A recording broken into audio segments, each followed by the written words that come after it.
What a night of college football, and we're going to talk about it here on Verts. My name is Harrison Graham. Welcome into the channel where we talk about NFL, college football every single day. Listen, Alabama tops Georgia, Oregon, double OT, beats Penn State. We're going to break it all down here in just a second. But first, show love, show support. We are trying to bring you content every single day. That's what we do. NFL, college football videos. We react on Saturday nights to the college football slate during the regular season. And then obviously we're bringing you NFL content on the daily, and after primetime games, we are doing that as well. So we got you covered. Hit that subscribe button. We are the channel for you.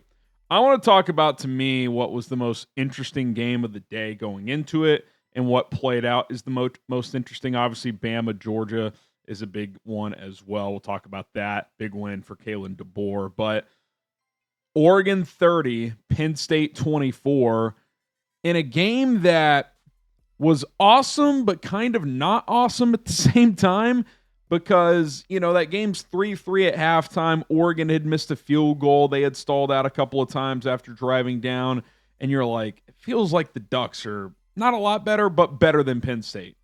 And then the second half starts to play out, and that's definitely the case. They get a 10-3 lead. They get the ball right back. They go up 17-3 with 12 minutes left. They were rolling. They were so confident that Dan Lanning, I can't remember what he mouthed on the sideline after they went for that fourth down and scored a touchdown, but he said something like ball game or something, which, you know, was going to be the kiss of death because Penn State comes storming back. But I felt the same thing. I was like, 17-3. Drew Allar's thrown for 61 yards. This game is cooked. They're not. Maybe they score once, but they're not going to score twice in the final 12 minutes, and that's exactly what they did. They scored in about 3 minutes as Allar hit a couple of downfield throws, and then Dante Moore and Oregon go 3 and out before Penn State grinds out like a 7-minute drive to tie the game up with 30 seconds left at 17. Then they score first to start overtime, and you're thinking, this is kind of textbook college football comeback win, right? When it goes to OT, it's like you're down 2 scores, you tie it, you have all the momentum, you get the ball first, their defense gassed, you score again, and they don't score, and you win the game in a game in which you probably shouldn't win. It was textbook, except it didn't happen because Dante Moore, unflappable, gets them into the end zone, including converting a 4th and 1 inside the 5-yard line. And then Oregon scores first to start the second overtime. And on the first play of double overtime, Drew Allar's picked off. And this is my problem with Drew Allar. Not that he made it through 1 interception. Guy made a hell of a play. You know, that happens. But, like, tonight, through 3+ quarters, he's like 7 for 15, I think. 7 of 14 for 61 yards. And you're just like, they keep asking me to believe in this guy. They tell me he's the one. He's big. He's got a huge arm. He can run. He can do it all, they say. And in every big game and in every big spot, he loses. And listen, tonight he played pretty well down the stretch, gets him to OT, but it's just like, can you just play well in one of these games? Because you can't tell me he played well tonight. He had a good fourth quarter. He deserves credit for that. And it would be something if he was just having a bad night, but then rallied late, but he was known for playing good in good games. His numbers against high-quality opponents are atrocious. I can't remember the exact graphic they put up, but he completes like 51% of his passes, I think, against either ranked teams or top 10 teams. Whatever it is. Tonight, 14 of 25, 137, 2 touchdowns, and the game-losing interception. And I'm just like, yeah, he's going to make a few throws a game that wow you. But this is almost, if he goes in the top 5 or 10, this is the Josh Allen effect. Josh Allen almost has made scouting a bad process from these execs and general managers and scouts because Josh Allen was an inaccurate, raw project that rarely even turned out to be decent. Not only is he decent, he's the best player in the NFL right now. And so what are you saying? Oh, Anthony Richardson, big, strong guy. Drew Allar, just get him with the right coaching. And I'm like, every time this guy plays a good team, he doesn't play well. Every time. Like, can you one time play well and win the game? I guess he could push back and people could push back. Well, in the Big Ten title game last year, he put up, but you still didn't win. You still didn't win. And if I remember that correctly, he had one, if not two turnovers that were basically the difference in the game. This is why I picked Dante Moore in Oregon this week. I didn't know how Dante would play in this environment. 6-hour flight cross country, 100,000 people, whiteout, Beaver Stadium. It was one of the more electric, even whiteout games at Beaver Stadium that I've ever seen, not just any college football game. And I swear to God, not only did he not blink, I mean that figuratively and literally, but he had the same blank expression the whole time, like that of a killer. And you're just like, I don't know if I should be disturbed or if I should be impressed. I guess both. I mean, he was just blank. He literally looked like this all night. No change. No change. And it's just like, that tells me that heart rate is low, that he believes in himself. He played freaking well, man. 29 of 39, 248, 3 touchdowns. I think a relatively cautious passing attack for a lot of the night. You know, some screens, a lot of slants, but when he had to make a play, he's making a lot of plays. And in a game like that, you're going to get to a lot of 3rd and 4s, 3rd and 5s. You know, on a lot of those, 6-yard completion, 7-yard completion, couple scrambles here and there as he rushed for 35 yards tonight. The kid, to go into that environment and not flinch, especially after blowing a 17-3 lead where your defense finally hits a wall and Penn State scores a couple times, for Dante Moore to go into that environment and to play like that and to play like he did in overtime, played great. And to outplay Drew Allar, who people think could be the number 1 overall pick. Could Dante Moore be the number 1 overall pick? Now, if I was advising him, I would say stay in college one more year. A, you'll make a lot of NIL money, and B, there's a lot of data at this point that tells us the more starts you have in college, the better. So I would want him to start another year if I was advising him. But big, strong, big arm. That's what I hear about Drew Allar. You know what the difference is? Dante Moore is a lot more accurate. Dante Moore is a better decision maker. Dante Moore is also a good athlete. That was impressive, man. Just from a demeanor standpoint, and then obviously he played well, took care of the ball, and made plays when he had to. What a win for Dan Lanning. What a win for Oregon. You could argue they should be the number 1 ranked team in the country tomorrow. You know who shouldn't have that argument is Kirby Smart in Georgia, as Ty Simpson and the Crimson Tide pull off the upset 24-21. Most of the scoring in this one done in the first half. The defenses responded. It was 24-14 Bama at halftime. Georgia scored a touchdown in the third quarter. No scores the rest of the game. So kind of a tale of two halves. Defenses seem to figure some things out in the second half. But once again, in these high-profile games, a lot of the time it comes down to just which quarterback plays better. And Ty Simpson played much better than Gunner Stockton. 24 of 38, 276, couple of touchdowns. Gunner Stockton, 13 of 20, 130 yards and a touchdown. A couple key drops for Georgia, but that's just not good enough. Now, Georgia was running the ball well, 227 on the ground tonight, but you need more than 13 of 20 from Gunner Stockton, especially in the fourth quarter last half of the third quarter and the fourth quarter when they got the ball down 24-21 at least 3 times, maybe 4. You got to make some plays and put your team in position to at least go tie this game, and he was unable to do it. And I don't know what it is, but Kirby Smart can't beat Alabama.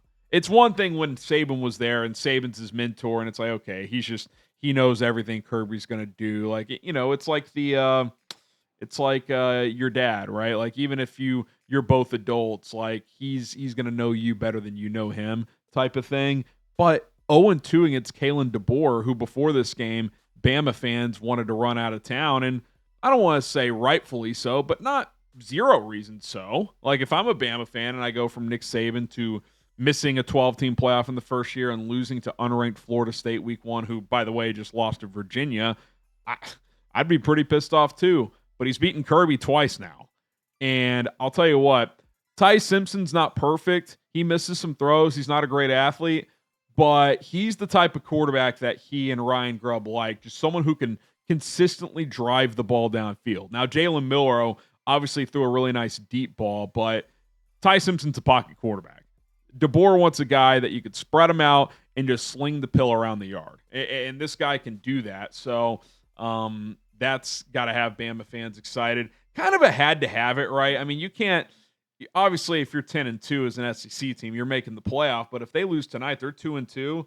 You probably have to run the table to guarantee yourself a spot. I mean, hell, last year they were 9-3 and they were the first team out. So they know better than anyone that 9-3, even in the SEC, isn't a guarantee. So that was kind of a must win for DeBoer. Just A, to calm the fans down, B, to get a signature win this season, and C, to stay on track to be a playoff team, because 3-1 with Georgia in the rearview mirror is a lot different than 2-2 and some big games still to come. I mean, the Crimson Tide have, their next 3 games, Vanderbilt, who could be top 15 next week, at Missouri, who's undefeated and ranked, and then Tennessee after that, who went toe-to-toe with Georgia as well. So that was a massive win for a lot of reasons for Kalen DeBoer. This Georgia defense, again, they made some plays in the second half. It is not what as good as we've been used to with Kirby. It's slipped a little bit. And listen, the amount of guys they put in the pros, I know they just reload, but you're bound to have a year where maybe you're the 25th best defense and not the second best or the first best. And it kind of feels like they're more of like a top 25 defense, not a top 5 defense right now. And, it's tough to overcome when Gunner Stockton, who's shown improvement this year, obviously won a high-scoring affair against Tennessee, but not exactly a guy you're banking to go for 35, 40 points in these big games. So tough one for Kirby, man. 1-7 against Bama now. You know that. That pisses him the bleep off. Okay, Ole Miss 24, LSU 19 as Lane Kiffin beats Brian Kelly for the second time in 3 years. This Trinidad Chambliss guy, I don't know how much you guys have watched him, but he outplayed Garrett Nussmeier, I thought, by a fairly wide margin today. I mean, I'm just pulling up the numbers here. 23 of 39, 314, a touchdown and a pick. He also rushed for 71 yards, something Garrett Nussmeier can't do. Since Garrett Nussmeier can't move and can't run, he needs to be throwing for 300 every week. 21 of 34 for $197, a touchdown and a pick. Like, again, and we did a video on this, all the overhyped quarterbacks coming into the season have underperformed. Allar, Nussmeier, DJ Lagway, obviously Arch Manning, couple others. Like, and just like Trinidad Chambliss transfers from Ferris State, isn't even the backup this year. Her starter gets banged up, so he gets an opportunity the last few weeks. Kid's just slinging it, just making plays. It shows. Lane Kiffin, I don't know if you can win a national championship with him, but he is, if you have any skill at all, you can be effective in his offense. I mean, it doesn't matter who the quarterback is. Some are better than others, obviously, but this guy, Ferris State, comes in here just just looks smooth. He's accurate, can run around. I mean, guys making plays. So that was fun. And LSU, it's just, their offense just isn't that good. And clearly, as the weeks went on for Clemson, that win in week 1 started to lose juice. That was not their fault. They're not, I don't think they should concede that that's no longer a good win, but the reality is Clemson's just not very good. And it doesn't mean that LSU isn't a good team either, but I think we probably jumped the shark when we put them firmly in the national championship race after that game. They're definitely a playoff contender, could certainly still be a CFP team and make some noise, especially if Nussmeier and these receivers get clicking, but they feel like a team that would lose in the first round right now. That's kind of like Tennessee last year. Like, remember they kind of snuck in at 10-2, and you were like, yeah, they're not going to go far. Like, good team, but they can't string off multiple wins. So, all right, real quick, Illinois, what a bounce back. I mean, listen, we didn't really know how good USC was, but Illinois lost to Indiana 63-10 last week. I don't care how many guys were hurt. I get it. Their secondary was all hurt. But to flush that game and get a top 25 win against a game USC team, and really Illinois controlled this game. It was 31-17. USC scored, went for 2, kind of the analytical play to cut it to 6. Illinois is driving straight down the field. Guy fumbles at the goal line. USC recovers in the end zone for a touchback. Then they score again before Illinois gets the game-winning field goal. So, it was a good game, USC battle, but Illinois was clearly the better team. Luke Altmaier played well. And, again, it's like, okay, is Lincoln turning a corner at USC? but then they play a decent squad, and it's like, oh, what's held him back for years? He can't figure the defense out. Like D'Anton Lynn's done a pretty good job there. Like it's improved, but man, a team that lost by 50 last week to Indiana was going up and down the field on USC all night. So big win for the Fighting Illini. They got to keep stacking games if they're going to get back to the CFP hunt, because I know they only have one loss, but when it's by 53 points, at most you can probably lose twice. You're not getting in with 3 losses. So a big win for Illinois. All right, that's going to do it for tonight's show. Appreciate everybody for tuning in. Help support the program by subscribing. We'll see you guys tomorrow. Peace.